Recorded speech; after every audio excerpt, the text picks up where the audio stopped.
بسم الله الرحمن الرحيم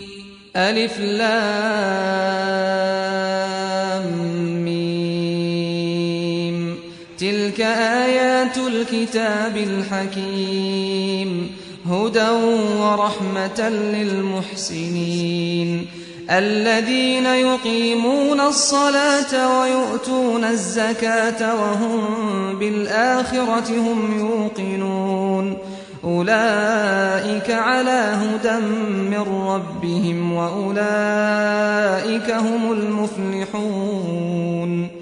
ومن الناس من يشتري لهو الحديث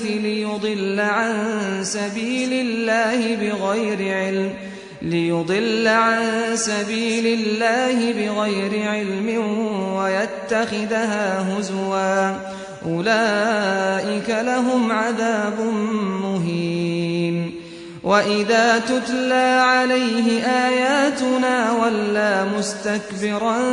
كأن لم يسمعها كأن في أذنيه وقرا فبشره بعذاب أليم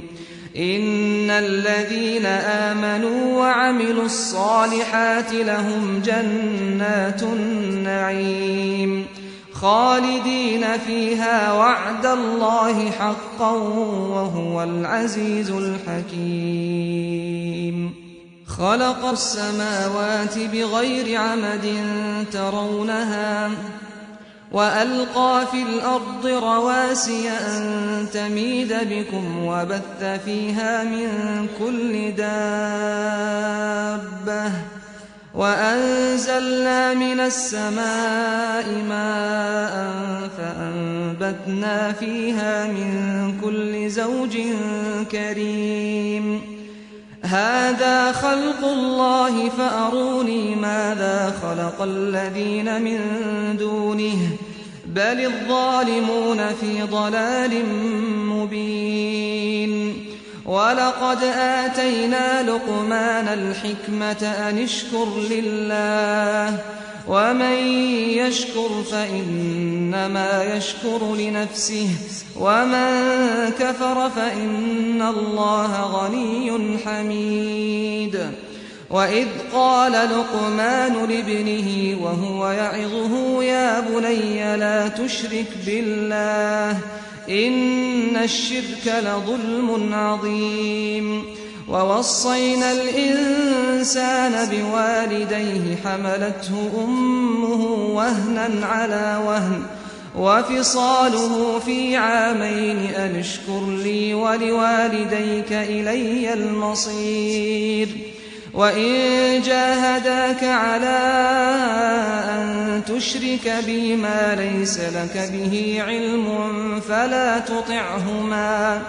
وصاحبهما في الدنيا معروفا واتبع سبيل من أناب إلي ثم إلي مرجعكم فأنبئكم بما كنتم تعملون يا بني إنها إن تك مثقال حبة من خردل فتكن في صخرة أو في السماوات أو في الأرض حبة من خردل فتكن في صخرة أو في السماوات أو في الأرض يأت بها الله إن الله لطيف خبير يا بني أقم الصلاة وأمر بالمعروف وانه عن المنكر واصبر على ما أصابك إن ذلك من عزم الأمور ولا تصعد خدك للناس ولا تمش في الأرض مرحا إن الله لا يحب كل مختال فخور واقصد في مشيك واغضض من صوتك إن أنكر الأصوات لصوت الحمير ألم تروا أن الله سخر لكم ما في السماوات وما في الأرض وأسبغ عليكم نعمه ظاهرة وباطنة ومن الناس من يجادل في الله بغير علم ولا هدى ولا كتاب منير وإذا قيل لهم اتبعوا ما أنزل الله قالوا بل نتبع ما وجدنا عليه آباءنا أولو كان الشيطان يدعوهم إلى عذاب السعير ومن يسلم وجهه إلى الله وهو محسن فقد استمسك بالعروة الوثقى وإلى الله عاقبة الأمور ومن كفر فلا يحزنك كفره إلينا مرجعهم فننبئهم بما عملوا إن الله عليم بذات الصدور نمتعهم قليلا ثم نضطرهم إلى عذاب غليظ ولئن سألتهم من خلق السماوات والأرض ليقولن الله قل الحمد لله بل أكثرهم لا يعلمون لله ما في السماوات والأرض إن الله هو الغني الحميد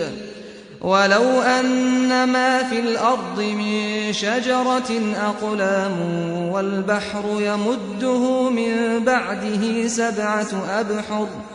والبحر يمده من بعده سبعة أبحر ما نفدت كلمات الله إن الله عزيز حكيم ما خلقكم ولا بعثكم إلا كنفس واحدة إن الله سميع بصير ألم تر أن الله يولج الليل في النهار ويولج النهار في الليل وسخر الشمس والقمر كل يجري إلى أجل مسمى وأن الله بما تعملون خبير ذلك بأن الله هو الحق وأن ما يدعون من دونه الباطل وأن الله هو العلي الكبير ألم تر أن الفلك تجري في البحر بنعمة الله ليريكم من آياته إن في ذلك لآيات لكل صبار شكور وإذا غشيهم موج كالظلل دعوا الله مخلصين له الدين فلما نجاهم إلى البر فمنهم مقتصد وما يجحد بآياتنا إلا كل ختار كفور يا أيها الناس اتقوا ربكم واخشوا يوما لا يجزي والد عن ولده ولا مولود هو جاز عن والده شيئا إن وعد الله حق فلا تغرنكم الحياة الدنيا ولا يغرنكم بالله الغرور إن الله عنده علم الساعة وينزل الغيث ويعلم ما في الأرحام وما تدري نفس ماذا تكسب غدا وما تدري نفس بأي أرض تموت إن الله عليم خبير